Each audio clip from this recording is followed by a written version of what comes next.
Muy bien, entonces ahora en la parte del examen físico, durante la evaluación secundaria, el examen físico sigue la secuencia de la cabeza, las estructuras maxilofaciales, la columna cervical y el cuello. El pecho, el abdomen y la pelvis, perineo, recto, vagina, el sistema musculoesquelético y el sistema neurológico. Cabeza. La evaluación secundaria comienza con la evaluación de la cabeza para identificar todas las lesiones neurológicas relacionadas y cualesquiera otras lesiones significativas. Todo el cuero cabelludo y la cabeza deben ser examinados para las laceraciones, contusiones y la evidencia de fracturas. Debido al edema alrededor de los ojos, más tarde puede impedir un examen en profundidad. Los ojos deben ser reevaluados para agudeza visual, tamaño pupilar, la hemorragia de la conjuntiva, biofundi, lesión penetrante, las lentes de contacto, eliminar antes de que ocurra el edema, la dislocación de la lente, el atrapamiento ocular.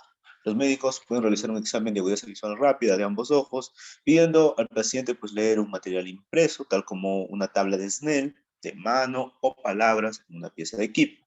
La movilidad ocular debe ser evaluada para excluir el atrapamiento de los músculos extraoculares debido a las fracturas orbitales. Este procedimiento con frecuencia identifica las lesiones oculares que no son de otro modo evidentes. Trauma ocular proporciona información adicional detallada de lesiones oculares. En las estructuras maxilofaciales, el examen de la cara debe incluir la palpación de todas las estructuras óseas, la evaluación de la oclusión, el examen intraoral y la evaluación de los tejidos blandos. Traumatismo maxilofacial, que no está asociado con la obstrucción de las vías respiratorias o sangrado mayor, debe ser tratado solo después de que el paciente se estabilice y las lesiones que amenazan la vida sean administradas. Para que los especialistas apropiados de gestión definitiva, que se puede retrasar de manera segura sin complementar la atención, y los pacientes con fracturas del tercio medio facial también pueden tener una fractura de la lámina cribosa. Para estos pacientes, la intubación gástrica se debe realizar a través de la vía oral. Trampa, edema facial en pacientes con lesión facial masiva puede impedir un examen completo de los ojos. Para la prevención, realizar el examen ocular antes de que aparezca el edema y minimizar el desarrollo del edema por la elevación de la cabeza y la cama, inverso de la posición de Trendelenburg, cuando se sospecha lesiones de la columna. Otra trampa, algunas fracturas maxilofaciales, tales como fractura nasal, fracturas no desplazadas, cigomático, y las fracturas de reborde unitario pueden ser difíciles de identificar temprano en el proceso de evaluación. Para la prevención, mantener un alto índice de sospecha y obtener imágenes cuando sea necesario, y reevaluar los pacientes con frecuencia. Columna cervical y cuello. Los pacientes con trauma maxilofacial o la cabeza deben presumir que tienen una lesión en la columna vertebral cervical, por ejemplo, fractura, lesión de ligamento, y el movimiento de la columna cervical ha de ser restringido. La ausencia de déficit neurológico no excluye una lesión en la columna cervical, y dicha lesión se debe presumir hasta que se complete la elevación de la columna cervical. La elevación puede incluir la serie y OCT radiográfica, que debe ser revisado por un médico con experiencia en la detección de fractura de la columna cervical en las radiografías. La evaluación radiográfica puede evitarse en pacientes que cumplen con el estudio de utilización nacional de emergencia, X radiografía, Nexus, criterios de bajo riesgo, NLC, o regla C, espina dorsal de Canadá. Examen del cuello incluye la inspección, palpación y auscultación, ternura cervical, columna vertebral, enfisema subcutáneo, desviación traqueal y fractura laringia pueden ser descubiertos en un examen detallado. Las arterias carótidas se deben palpar y escuchar soplos. Un signo común de la posible lesión es una marca de cinturón de seguridad. La mayoría de las lesiones vasculares cervicales principales son el resultado de lesión penetrante. Sin embargo, fuerza contundente en la lesión en el cuello o la atracción de un sistema de retención, arnés de los hombros, puede resultar en una interrupción de la íntima, la disección y la trombosis. Lesión de carótida Bloom puede presentar con coma o sin hallazgo neurológico, angiografía CT, angiografía o ecografía dúplex, que pueden ser necesarias para excluir la posibilidad de mayor lesión vascular cervical cuando el mecanismo de la lesión sugiere esta posibilidad. Y protección de una lesión en la columna cervical potencialmente inestable es imprescindible para los pacientes que están usando cualquier tipo de casco protector, y un cuidado extremo debe ser tomado al quitarse el casco. Retirada del casco. Y las heridas penetrantes en el cuello pueden potencialmente dañar varios sistemas de órganos. Las heridas que se extienden a través del prisma no deben explorarse normalmente. Probaron con instrumentos o tratados por los individuos en los servicios de urgencias que no están capacitados para manejar este tipo de lesiones. Consulta quirúrgica para su elevación y gestión se indica. El hallazgo de sangrado activo arterial, un hematoma en expansión, soplo arterial o el compromiso de la vía aérea por lo general requiere la evaluación operativa, parálisis inexplicable o aislada de una extremidad superior, debe plantear la sospecha de una lesión en la raíz nerviosa cervical y debe ser documentado con precisión. En el pecho, la evaluación visual del tórax anterior y posterior puede identificar condiciones tales como neumotórax abierto y grandes segmentos de flagelos. Una evaluación completa de la pared torácica requiere la palpación de toda la jaula del pecho, incluyendo clavículas, costillas y el esternón. Presión external puede ser doloroso si el esternón se fractura o separaciones costocondrales existen. Contusión y hematomas de la pared torácica se alerta al clínico sobre la posibilidad de lesión ocular. Lesión en el pecho significa que puede manifestarse con dolor, disnea e hipoxia. La evaluación incluye la inspección, palpación, auscultación y percusión del pecho y una radiografía de tórax. La auscultación se lleva a cabo en lo alto de la pared anterior del tórax para el neumotórax y en la base posterior del hemotórax. Aunque la auscultación puede ser difícil de evaluar en un entorno ruidoso, que puede ser extremadamente útil, ¿no? Corazón, instantes sonidos y la disminución de la presión de pulso, puede indicar taponamiento cardíaco. Además, taponamiento cardíaco y neumotórax de tensión se sugieren por la presencia de las venas del cuello distendidas, aunque hipovolemia asociada puede minimizar o eliminar este hallazgo. La percusión del tórax demuestra hiperresonancia y una radiografía de tórax o FAS puede confirmar la presencia de un hemotórax o neumotórax simple. Las fracturas de costilla pueden estar presentes, pero no pueden ser visibles en una radiografía.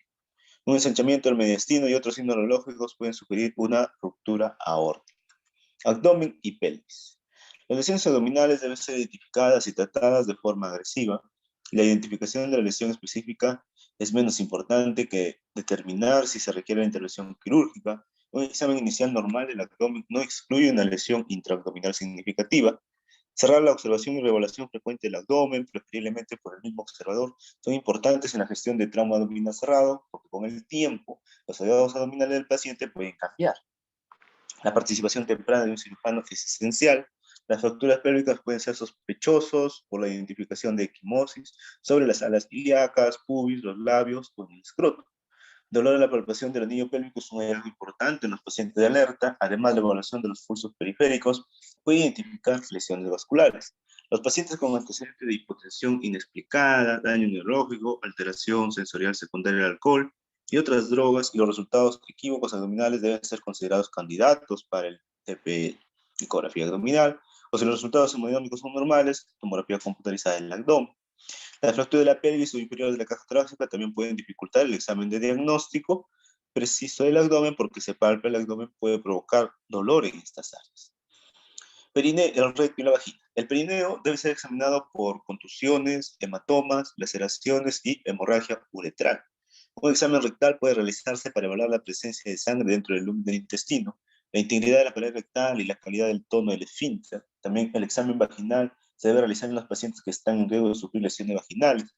El clínico debe evaluar la presencia de sangre en la cavidad vaginal y laceraciones vaginales. Además, las pruebas de embarazo deben realizarse en todas las mujeres en edad fértil. En el sistema musculoesquelético, las extremidades deben ser inspeccionadas por contusiones y deformidades, la palpación de los huesos y el examen. Trampa, ¿no? Las fracturas pélvicas pueden producir grandes pérdidas de sangre. Para la prevención, colocación de un aglutinante pélvico o lámina que limita la pérdida de sangre a fracturas de pelvis, no vigorosamente varias veces o manipular la pelvis en pacientes con fracturas como coágulos que se pueden desprender y aumentar la pérdida de sangre. Otra trampa, las fracturas de las extremidades y lesiones son particularmente difíciles de diagnosticar en pacientes con cabeza o lesiones de la médula espinal. Entonces, para la prevención, imagen de cualquier área de sospecha. Realizar reevaluaciones frecuentes para identificar cualquier hinchazón o equimosis desarrollada. Reconocer que los hallazgos sutiles en pacientes con lesiones en la cabeza, tales como limitar el movimiento de una extremidad o la respuesta al estímulo de un área, pueden ser las únicas pistas a la presencia de una lesión. El síndrome compartimental puede desarrollar trampa, ¿no? Prevención. Mantener un alto nivel de sospecha y reconocer las lesiones con un alto riesgo de desarrollo del síndrome compartimental. Por ejemplo, fracturas de huesos largos, lesiones por aplastamiento, isquemia prolongada y lesiones térmicas circunferenciales. Para la ternura, bueno, la palpación de los huesos y el examen para la eh, temura y el SIDA, movimientos anormales en la identificación de fracturas ocultas. Bien, lesiones de las extremidades significativas pueden existir sin fracturas, siendo evidente en el examen o radiografías ruptura de ligamentos, ¿no?, que producen inestabilidad de la articulación, lesiones, unidad, tendón, músculo, interfieren con el movimiento activo de las estructuras afectadas, sensación y o pérdida de fuerza, contracción muscular voluntaria deteriorada, puede ser causada por una lesión nerviosa o isquemia, incluyendo la debida al síndrome compartimental. El examen musculoesquelético no está completo sin un examen de espalda del paciente, a menos que la espalda del paciente es examinado, ¿no? Y en el sistema neurológico, bueno, un examen neurológico completo incluye motor y la evaluación sensorial de las extremidades, así como la reevaluación del nivel de conciencia y la pupila tamaño y la respuesta del paciente. La puntuación en escala de Comen-Gladwell facilita la detección de los primeros cambios y tendencias en el estado neurológico del paciente. Se requiere una consulta temprana con un neurocirujano para los pacientes con lesiones en la cabeza, controlar a los pacientes con frecuencia para el deterioro del nivel de conciencia y cambios en el examen neurológico, ya que estos hallazgos pueden reflejar un empeoramiento de una lesión intracraneal. Si un paciente con una lesión en la cabeza se deteriora neurológicamente, reevaluar la oxigenación, la idoneidad de la ventilación y la perfusión del cerebro, es decir, el ABCD. Intervención quirúrgica intracraneal o medidas para la reducción de la presión intracraneal puede ser necesaria. El neurocirujano decidirá si las condiciones tales como hematomas, epidurales y subdurales requieren una evacuación y si las fracturas de cráneo con hundimiento necesitan alguna intervención quirúrgica. Columna vertebral y lumbar, fracturas o lesiones neurológicas deben ser consideradas en base a los hallazgos físicos y mecanismos de la lesión. Otras lesiones pueden enmascarar los signos físicos de lesiones de la médula y puede permanecer sin detectar a menos que el médico obtenga los rayos X adecuados. Cualquier evidencia de pérdida de la sensibilidad, parálisis o debilidad sugiere una importante lesión en la columna vertebral o el sistema nervioso periférico. Déficits neurológicos se deben documentar una vez identificados, incluso cuando es necesaria la transferencia a otro centro o al médico para atención especializada. Y se requiere protección de la médula espinal en todo momento hasta que se descarte una lesión en la columna vertebral. La consulta temprana con un neurocirujano o un cirujano ortopédico es necesario, así, una médula. Los adjuntos a la evaluación secundaria, pruebas de diagnóstico especializados pueden ser realizados durante la evaluación secundaria para identificar lesiones específicas. Estos incluyen exámenes de rayos X adicionales de la columna vertebral y extremidades, tomografía computarizada de la cabeza, pecho, abdomen, columna vertebral, contrastar urografía y angiografía, ecografía transesofágica, broncoscopía, esofagoscopía y otro procedimiento de diagnóstico. Durante la evaluación secundaria de generación de imagen de la columna vertebral y dorsolumbar, se puede obtener si el cuidado del paciente no se vea comprometida y el mecanismo de la lesión sugiere la posibilidad de lesión de la médula.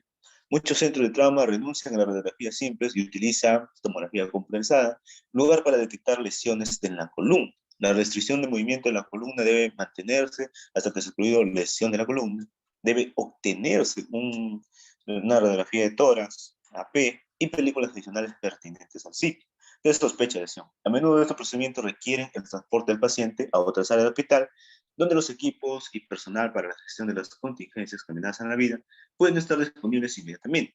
Por lo tanto, estas pruebas especializadas no deben llevarse a cabo hasta que el paciente ha sido examinado con cuidado y su estado hemodinámico sea normalizado. Reevaluación. Los pacientes con trauma deben ser reevaluados constantemente para asegurar que los nuevos hallazgos no se pasan por alto y descubrir cualquier deterioro en los estados indicados anteriormente. Cómo se gestionan las lesiones iniciales que amenazan la vida. Otros problemas igualmente peligrosos para la vida y lesiones menos graves pueden llegar a ser evidentes, lo cual puede afectar significativamente el pronóstico determinante del paciente. Un alto índice de sospecha facilita el diagnóstico y tratamiento precoz. La monitorización continua de las constantes vitales, saturación de oxígeno y la producción de orina es esencial Para pacientes adultos, el mantenimiento de la producción de orina a 0,5 mililitros por kilogramo por hora es deseable. En pacientes pediátricos que son mayores de un año, una salida de 1 mililitro por kilogramo por hora es típicamente adecuada, ¿no?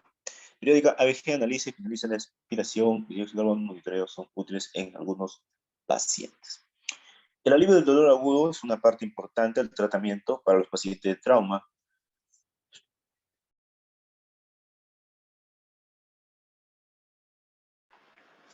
Muchas de las lesiones, especialmente lesiones musculoesqueléticas, producen dolor y la ansiedad en pacientes conscientes. Analgesia eficaz por lo general requiere la administración de opiáceos o ansiolíticos por vía intravenosa. Inyecciones intramusculares deben ser evitados. Estos agentes se utilizan juiciosamente y en pequeñas dosis para lograr el nivel deseado de comodidad del paciente y el alivio de la ansiedad, evitando al mismo tiempo el estado respiratorio o la depresión mental y los cambios hemodinámicos. El tratamiento definitivo, siempre que las necesidades de tratamiento del paciente excedan la capacidad de la institución receptora, la transferencia es considerable de esta decisión requiere una evaluación detallada de las decisiones del paciente y el conocimiento de las capacidades de la institución, incluyendo equipos, recursos y personal. Bien, directrices de traslado interhospitalario ayudarán a determinar qué paciente requiere el más alto nivel de atención del trauma. Estas directrices tienen en cuenta el estado del paciente fisiológica, lesión anatómica obvio, mecanismo de la lesión, las enfermedades concurrentes y otros factores que pueden alterar el pronóstico del paciente. ED y el personal quirúrgico va a utilizar estas directrices para determinar si el paciente requiere la transferencia a un centro de trauma o el hospital apropiado más cercano capaz de proporcionar atención más especializada. La instalación de locales apropiados más cercanos se elige en función de sus capacidades generales para cuidar al paciente lesionado. Registros y las consideraciones legales. Consideraciones legales específicos, incluyendo en los registros los consentimientos para el tratamiento y las pruebas forenses, son relevantes para los proveedores de ATLS. Los archivos, el tratamiento de registros meticulosos es crucial durante la evaluación y el manejo del paciente, incluyen la documentación de los tiempos de todos los eventos. A menudo más de un médico atiende a un paciente individual y registros precisos son esenciales para los profesionales posteriores para evaluar la necesidad del paciente y el estado clínico. Mantenimiento de registros exactos durante la reanimación puede ser facilitado mediante la asignación de un miembro del equipo de trauma, principal responsable de registrar con precisión y cotejar toda la información de la atención al paciente. Problemas médicos legales surgen con frecuencia y registros precisos son útiles para todas las personas afectadas. Cronológica de informes con hojas de flujo ayuda a los médicos que asisten y consultoría a evaluar rápidamente los cambios en las condiciones del paciente. Consentimiento para tratamiento, se solicita el consentimiento ante el tratamiento si es posible. En las emergencias que amenazan la vida, a menudo no es posible obtener dicho consentimiento. En estos casos, proporcionar un tratamiento en primer lugar y obtener el consentimiento formal de tarde. En las pruebas forenses, si se sospecha de que la actividad criminal en conjunción con la lesión de un paciente, el personal que cuida al paciente debe preservar la prueba. Todos los artículos tales como prendas de vestir y las balas se guardan para la fuerza del orden, determinación de laboratorio de las concentraciones del alcohol en la sangre y otros fármacos pueden ser particularmente pertinentes y tener implicaciones legales sustanciales. En muchos centros, los pacientes de trauma son evaluados por un equipo, ¿no? Que incluye el líder de un equipo, el gerente de la vía aérea, enfermera del trauma y el técnico de trauma, así como varios residentes y estudiantes de medicina. La especialidad de la líder del equipo de trauma y director de las vías respiratorias son dependientes de la práctica local, sino que debe tener un gran conocimiento práctico de los principios de ATLS. Para llevar a cabo con eficacia cada equipo de trauma debe tener un miembro que actúa como el líder del equipo. El líder del equipo supervisa, chequea, ¿no? Dirige la evaluación. Lo ideal sería que él o ella no esté directamente involucrado en la evaluación propiamente dicha. El líder del equipo no es necesariamente la persona presente más antiguo, y a pesar de que él o ella debe estar capacitado en ATLS y el fundamento de la gestión de equipos médicos. El líder del equipo supervisa la preparación para la llegada del paciente para asegurar una transición suave desde el prehospitalario al entorno hospitalario. Él o ella asigna funciones y tareas a los miembros del equipo, asegurando que cada participante tiene la formación necesaria para desempeñar la función asignada. Los siguientes son algunas de las posibles funciones, dependiendo del tamaño y la composición del equipo. La evaluación del paciente, incluyendo la evaluación y la gestión de la vía respiratoria, desnudar y exponer al paciente, la aplicación de los equipos de vigilancia, la obtención de un acceso intravenoso y la extracción de sangre, ¿no? Sirviendo como escriba o grabador de la actividad de la reanimación. A la llegada del paciente, el líder del equipo supervisa la entrega por el personal de EMS, asegurando que ningún miembro del equipo comience a trabajar en el paciente a menos condiciones inmediatas que amenazan la vida son obvias, es decir, humanos libres tras paso, ¿no? Un acrónimo útil para gestionar este paso es MITS. Metro, mecanismo, tiempo de la lesión, injurias, encontrado y sospecha, ese de síntomas de los signos y tratamiento indicado. A medida que avanza la evolución de ABC, es vital que cada miembro sabe lo que los otros miembros han encontrado y están haciendo. Este proceso se ve facilitado por la verbalización de cada acción y cada uno encontrar en voz alta y sin más de un miembro de hablar al mismo tiempo. Las solicitudes y las órdenes no se indican en términos generales, sino que se dirigen a un individuo por su nombre.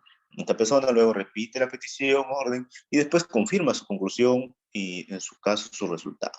El líder del equipo comprueba el progreso de la ASEMS, resumen periódicamente los resultados y el estado del paciente, y llama a los consultores como requiere. El o ella también ordena exámenes adicionales y en caso sugiere transferencia de la paciente. Entonces, durante todo el proceso, se espera que todos los miembros del equipo para hacer comentarios, hacer preguntas y ofrecer sugerencias cuando sea apropiado. En ese caso, todos los otros miembros del equipo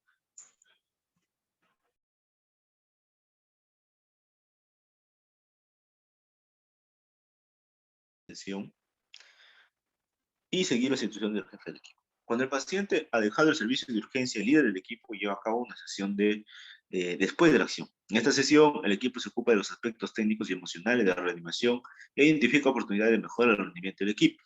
Todos los capítulos siguientes contienen un componente de capítulo de fin de especialidad titulado Trabajo en equipo. Esta característica pone en relieve aspectos específicos del equipo de trauma que se relaciona con él. El tema del trabajo en equipo también se explora en detalle en el apéndice. Bien, resumen del capítulo. 1. La secuencia correcta de las prioridades para la evaluación, ¿ya? Para la evaluación de un paciente se multiplican lesionado en la preparación, triaje, evaluación primaria con la reanimación, adjuntos a la evaluación primaria y resucitación, considera necesario para el traslado del paciente, evaluación secundaria, adjuntos a la evaluación secundaria, reevaluación y el tratamiento definitivo de nuevo, teniendo en cuenta la necesidad de tratamiento.